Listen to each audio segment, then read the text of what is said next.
About 1,000 sex offenders are released every year from prisons back into our communities, and most end up with that designation, that 1, 2, or 3, signifying their likeliness to reoffend. But a very small amount end up deemed sexually violent predators and are kept not in prison, but in a state mental facility on Puget Sound. I made that cold ferry ride to McNeil Island about 10 years ago. The numbers then at the Special Commitment Center were about the same as they are today. Right now, 243 men and 1 woman deemed sexually violent predators in the civil trial.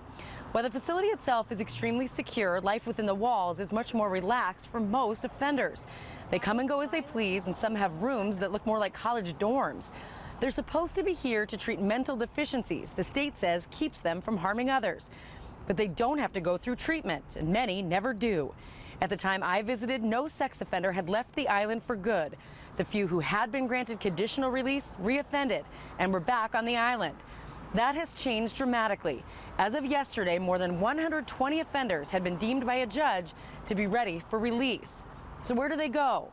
We asked the Department of Social and Health Services and the State Attorney General's office. Inexplicably, both agencies said they don't track that information.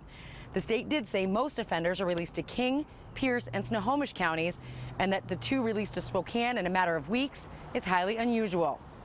I also asked how many of these offenders released into the community reoffend.